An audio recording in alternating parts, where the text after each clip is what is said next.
The ayes to the right, 149. Whoa. The noes to the left, 328.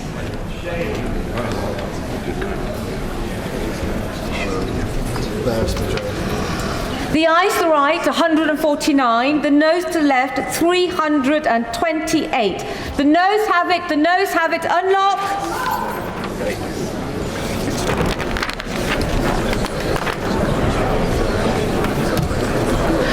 The question is that the bill be now read a second time. As many of that opinion say aye? Aye! Does the contrary no? No!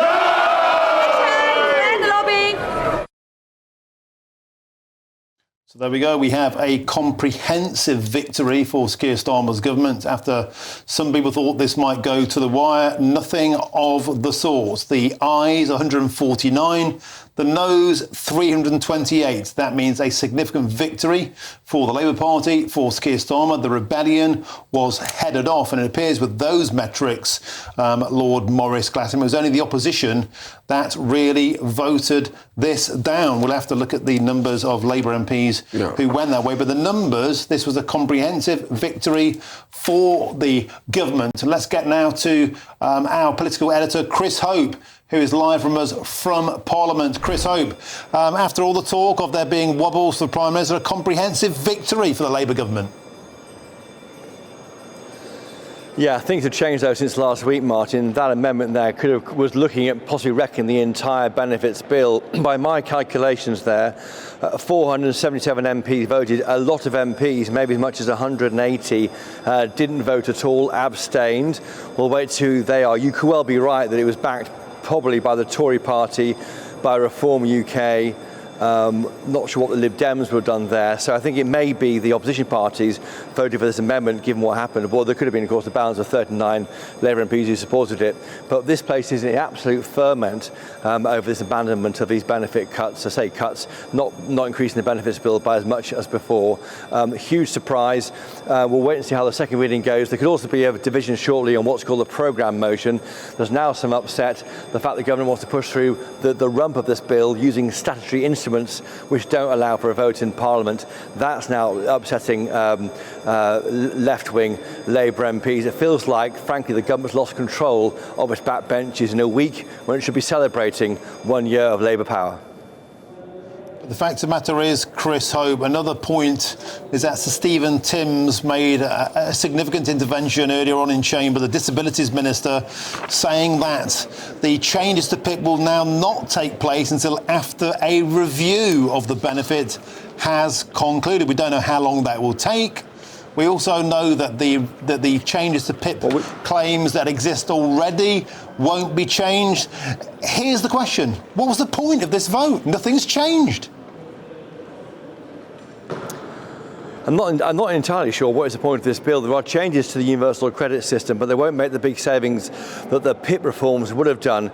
We know when the Timms review, as it's now called, will report. That'll be autumn next year. Although the government does tell us tonight they will allow the OBR to score or to work out the value of those savings in the review, but they can't do that, I'd imagine, until the Timms review comes back. So we're not going to see any attempt at cutting the benefits bill meaningfully until later next year or the year after. And as Maurice Glasson says there vividly, areas in the country where the PIP claims are highest, that's where reform is surging, because people are living there.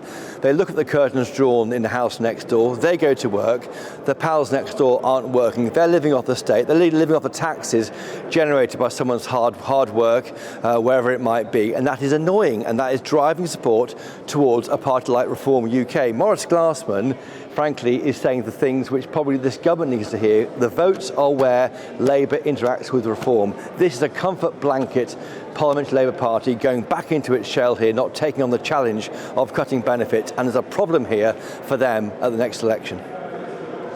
You're absolutely right there. Just to reiterate there, Chris Hope was being very complimentary of Sir Maurice Glasson there, pointing out the point that the top 10 areas of the councils with the highest number of benefits claimants are almost entirely Labour, the rump of them, in Wales, in Merseyside, in the northeast and northwest. These are the abandoned industrial heartlands. You know, perhaps there should be a strategy, Chris Hope, to try and get these people blooming well working again, not pushing this down the road to protect their benefits. And as you say, meanwhile, those who aren't on benefits are sitting around thinking, what's the point of me going to work every single day to pay for this lot to sit on their backsides? That's right. This vote is going to trigger a complete rethink, I think, on how this government is doing its politics. What is Starmerism? What's it for? Is it trying to take the fight to those groups, those overlooked groups, which Maurice Glasman and yourself, Martin, are highlighting?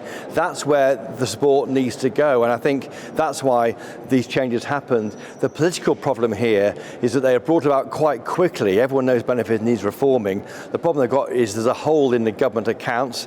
They have a £9 billion kind of rainy day fund, a headroom. They can't eat into that because of sluggish growth and arguably the impact of the NICS increase and other employment taxes. That meant that they need more money. They found it on the backs of benefits claimants, but they've done it in a rush. And I think the feeling here is that it's done to balance the government's books because of a Treasury failure, not on these disabled people's failure. So they've got to get back to where that is and do proper thought about reform. The hope, I think, for anyone who wants to reform the benefit system is that this very, very bruising night won't mean the government runs away from it. I should say, by the way, I just saw Sue Gray scuttling through, or walking through, I should say, with a cup of coffee in a hurried way through Central Lobby. I wonder what she thinks. She, of course, was the Chief of Staff, blamed for that very awkward first 100 days that went badly for the government. It's not going very well now, is it? Well, Sue Gray's probably thinking she's better off out of it. Thank you very much, Chris Hope. And we'll be crossing back live to you throughout the show. You're going to be grabbing guests for us in your own inimitable way. And I think actually you're trying to get hold of Nigel Farage before the show is out. Let's get back to studio now to try and make sense of what I think is just utter farce in Parliament tonight. I'm delighted to say I'm joined by the former Minister for Disabled People at the Department for Work and Pensions Minister. That's Tom Pursglove, as well as my panel still here, Alice Denby, the opinion and features editor at City AM, and of course the Labour peer Lord Maurice Glasman. Let's first get to you, Tom Pursglove. Total farce. Total farce. I think it's extraordinary that basic things like making sure that you've got the numbers has to be a cornerstone of your handling plan if you're a government minister. And the fact that the whips were warning Downing Street that they're in this position and those warnings went unheeded speaks to an arrogance at the heart of Number 10 that they thought they could just railroad this through. And you've got a whole host of different opinions about this on the Labour benches. I've heard some really impassioned speeches today from people worried about what the future holds for some of their constituents. There's also a very strong, principled, reasonable case for welfare reform. But this was never meaningful welfare reform. This was a cut dressed up as welfare reform. We're now in the totally unserious, farcical position where the minister at the dispatch box can't even confirm what the level of savings is.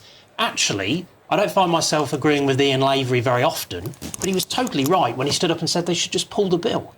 Tom Pursglove, is it worth pointing out this rot set in under your watch, the Conservative Party, 2019 onwards, the end of face-to-face assessments? We have this ridiculous situation now where 20% of entire constituencies claim to have anxiety or depression. They're not being screened, they're not being monitored, they're simply getting away with it. The rot started on the Conservative Party's watch. There was a strong welfare reform that was able to be delivered by this government when they came to office. I accept that COVID created a hell of a lot of problems when it came to trying to deal with these numbers. And actually, what should be at the forefront of reform in this area is people with mental health conditions, getting them the treatment and support that they need. We should be trying to get rid of work disincentives that are baked into the system, that see the 1 in 5 disabled people who say that they would like to try work and they would do so with the right support back off from doing that because of the jeopardy. If you try work, it doesn't work out, you lose your benefit entitlement. Those things are structurally wrong with the system, and that's why the policy that we consulted on and that was ready to go is the one that they should have pursued. But I do accept that there were difficult circumstances. I think the COVID pandemic created a whole lot of pressures for government But actually, what we've Did the seen COVID since the pandemic election... get people, did it depress the nation? Did it get us addicted to benefits? Actually, a plague on all the houses. Well, did all of the parliamentary parties vote, you know, for all of us to be isolated? I've got to come in here because this all started with Margaret Thatcher. This whole PIP business, this whole disability allowance, when we deindustrialised and transferred all our wealth to China in the glorious days of Margaret Thatcher, she concealed the unemployment figures with disability allowance. That's precisely what happened in the mining villages. But let's be clear about PIP, that many people who claim PIP are on work. It's not an out-of-work benefit. Yeah, but that's the origin of this whole enormous growth, because it concealed... Do you remember, Martin, when we used to care about the unemployment figures? Yeah. So this comes from But we there. had record low unemployment in the period that I was in office in government. We saw 2 million more disabled people in work. They were really important things. What we've seen since the election... There's a shift of people's classification. The unemployment figures became suddenly disability benefits where people are on the long term, never. You see it outside every pub in Britain. You know, disability scooters rocked up. You know, you see it everywhere. Just to let people know what's happening on screen, we're expecting a second vote to take place shortly on the overall bill. That was just a first vote on the amendment. But look, Tom, I put it to you today. We've got a terrible, terrible problem with the addiction to handouts, which both the Conservatives and now the Labour Party have implicitly and provably failed on. I think that there's things that government could do that they're not doing through this legislation. In fact, there's no substance left to this legislation apart from the employment support, which you could probably deliver without legislation. Things like, for example, looking at awards.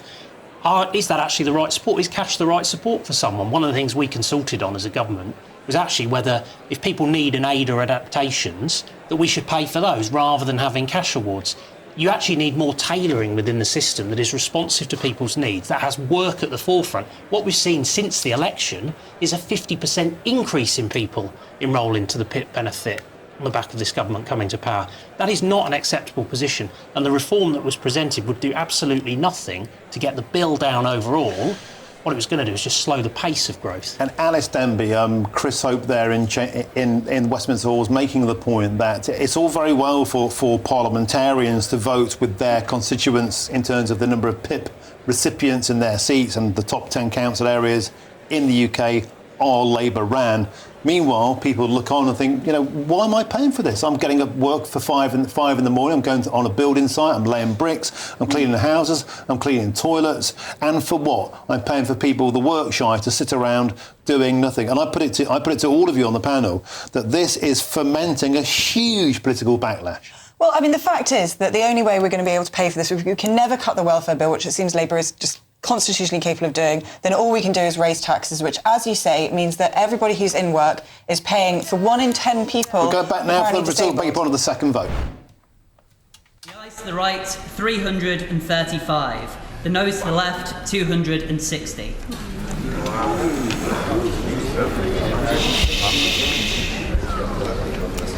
The ayes to the right, 335. The noes to the left, 260. So the ayes have it, unlock.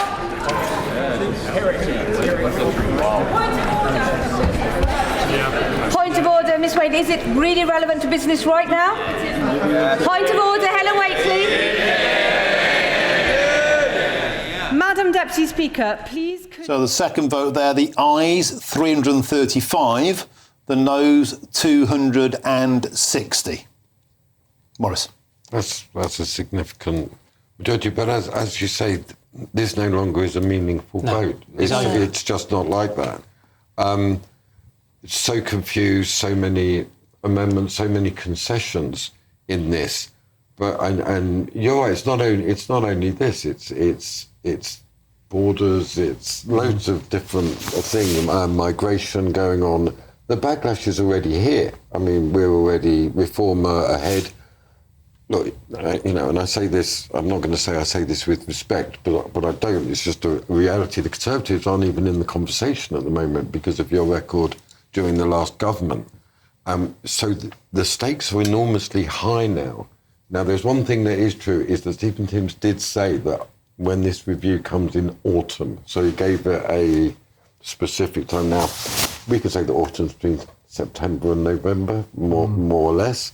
he's going to have to come up with a very, very serious welfare reform bill. So there's no prospect of delivering it. There's no prospect now of delivering meaningful welfare reform in this Parliament. They just haven't got the votes. And actually, you've got a committee and report stage now coming up of a bill where you presumably have some sort of amendment, some description come forward from backbenchers, and I think will set a further direction of travel that just goes completely in the opposite. You cannot take people where they don't want to go. I don't know what Alice thinks, but I consider there are different dynamics at work. Suddenly, Labour MPs are looking at the fact that they're going to lose their seats.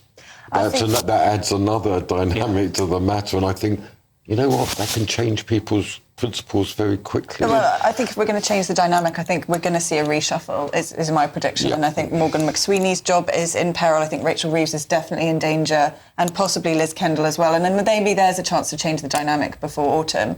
But yeah, I mean, like, actually, absolutely right. This isn't a victory. This is like they've castrated their own bill. And what this actually reminds me of, and Tom, you'll remember this, is when Liz Truss tried to make the fracking bill a sort of confidence motion. There were these chaotic scenes in the lobbies, whips in tears, and then eventually she had to pull the whole thing, and then she quit a few days later. This is with that level of chaos a year into the Labour government. I agree with that, and I think actually when you track back what will follow on from today, the seeds of Keir Starmer's demise have been sown in these few days, because this has eradicated trust with backbenchers, you've alienated the Whip's office, you've created a huge public fracas with people alarmed about what's being proposed, causing massive concern, and that's damaged relationships. Boris Glassman, I read an excellent interview with yourself in the Times of the weekend, and you know a lot of people watching the show will agree with your vision of what the Labour Party at least once was, and that is a party that represented the working classes, supported them in their darkest hours,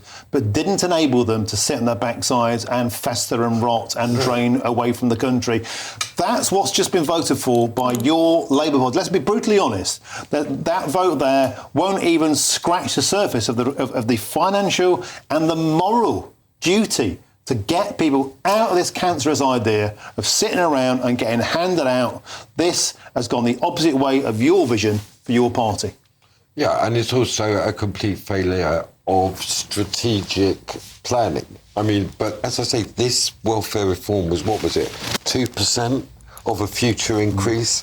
So in a way, what's going to happen now is there's going to be, Martin, I can assure you, a genuine political argument within the party now. So, for example, I don't think Morgan McSweeney is under threat at all. I think I would abolish the Treasury. You know, I'd just get rid of the Treasury because it's... A lot of ministers would like that. No, because it's an impediment to industrial growth. It's full of Osborneomics, it's full of your stuff, of useless neoclassical economists who don't understand the first thing about industry. I mean, and how to produce things. We've lost it. We've got to look at the tragedy of the last 50 years. You know, first as farce and then as tragedy. I mean, Margaret Thatcher decimated our industrial production. She destroyed our shipbuilding. She destroyed mining. She destroyed a very industrial base. And everything's been coped. This whole welfare explosion is to deal with the lack of work. So when I'm talking about my vision for the party, on the back of the defence spending, which we have committed to, and it's going to be 4% by the end of the Parliament at least, that's the basis of an industrial strategy. That industrial strategy is fundamental to the direction. So don't imagine, Martin, or any of you, that this argument is over. It's only just begun. You're talking about the new industrial engine of Britain being the arms industry? Yeah, weapons production, absolutely. And that's also related to doubling the size of the army. I've just come back from Grimsby. I've had 2 days in Grimsby. I spent a lot of time there.